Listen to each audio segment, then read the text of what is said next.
नमस्कार, स्वागत है आप सभी का बीजीटी न्यूज नेटवर्क पर और मैं हूं आपके साथ विपिन चौधरी।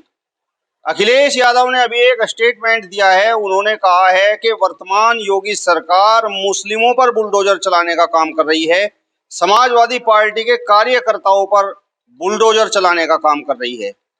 इस समय हमारे साथ में दिलशाद गौड़ जी मौजूद हैं, मुस्लिम भी हैं और समाजवादी पार्टी के एक बड़े कार्यकर्ता भी हैं। अब अखिलेश यादव के बयान को ये किस प्रकार से देखते हैं, इसी विषय पर आज हम इनसे खास बातचीत करेंगे।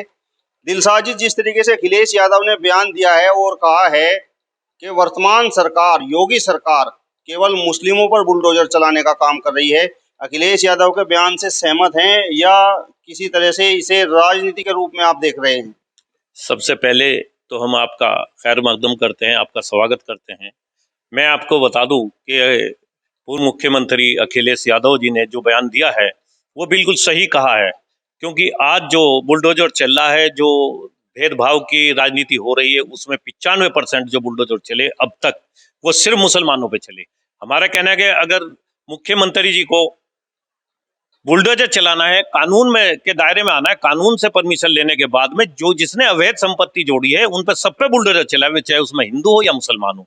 मैं आपको बता दूं, अगर इस भावना से वो ये देखते हैं कि मुसलमान साबित करें कि हम हिंदुस्तान के हैं, मैं बता दूं कि सबसे ज्यादा वफादार अगर कोई कौम हिंदुस्तान के अंदर है तो सिर्फ मुसलमान है। मुसलमान मैं इसलिए साबित करना चाहता हूं कि मुसलमान जब मरता है तो वो 2 गज नीचे आप मिट्टी अगर खोद के देखे तो आज के नहीं बल्कि हजारों साल के हमारे पुरखे भी सब यहीं पे मौजूद हैं।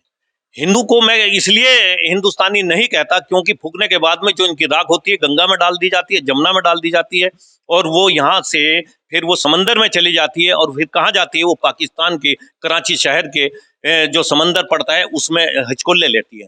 ये इसका मतलब ये होगा हिंदू तो यहाँ मरने के बाद में हिंदुस्तान में भी नहीं रहता। हिंदुस्तान से वफादारी की वो करते हो, मुसलमान से ज्यादा वफादार मैं किसी कौम को नहीं समझता।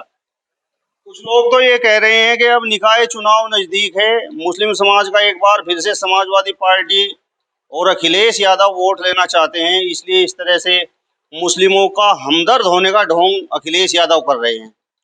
देखिए, Akhilesh Yadav Samajwadi party secular party है, आज भी सेकुलर है।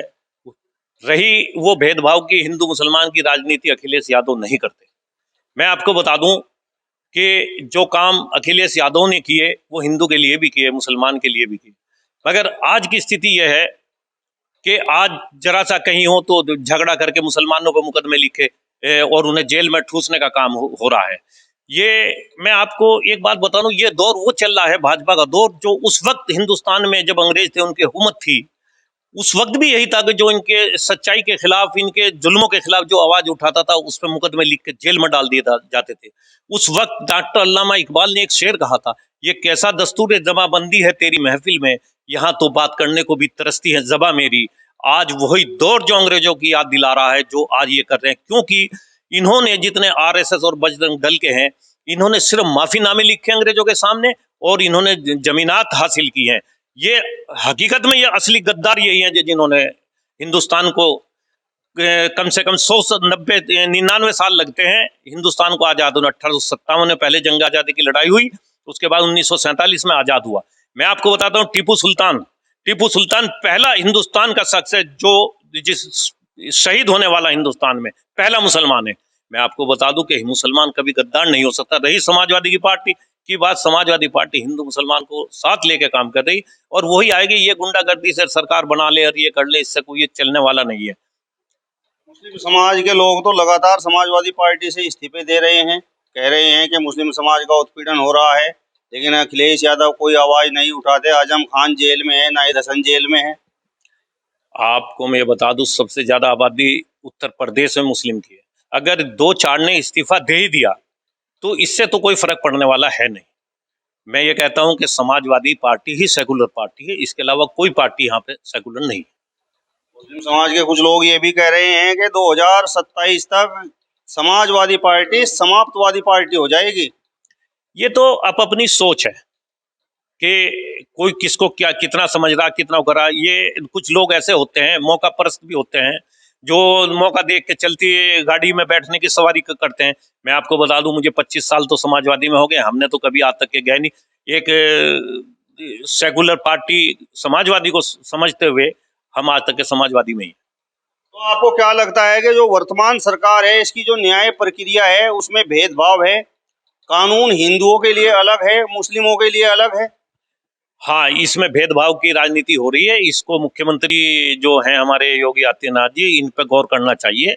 इंसानियत की राजनीति करें, ये भेदभाव की राजनीति को छोड़ दें, क्योंकि मुसलमान से वफादार मैं किसी को समझता नहीं। ओवैसी कह रहे हैं कि भारतीय जनता पार्टी ने एक तरह से देश के मुसलमानों के खिलाफ ऐलान जंग कर दिया है। उनके इस बयान को आप किस प्रकार से देखते हैं? मैं आपको बता दूं, ओवैसी साहब जो है ना, वो भाजपा के एजेंट हैं और पैसे लेके ही वो काम करते होंगे। मुझे ऐसा लगा, क्योंकि अगर वो बिहार के अंदर और उत्तर प्रदेश में अगर ये अपने कैंडिडेट खड़े ना करते तो यहाँ पे समाजवादी की सरकार होती। अगर मुसलमान को बर्बाद करने का कोई काम कर रहा तो ओवैसी जी हैं। मैं ओवैसी जी अगर मेरी बात सुने तो मैं उनसे यही दरखास्त करूंगा कि आप इसको हमको बर्बाद करना छोड़ दें।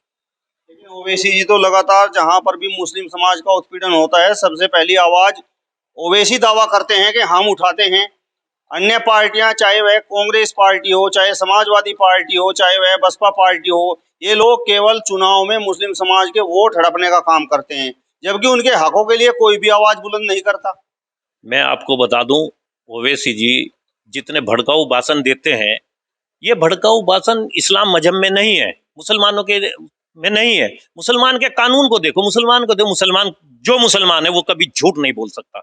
मैं आपको बता दूं, मुसलमान का कानून है, शाम को जब खाना भी खाता है तो 7 घर इधर 7 इधर, उनको मालूम करे, देखे, उसके बाद खाना खावे, क्योंकि उसमें हिंदू मुसलमान का घर नहीं है।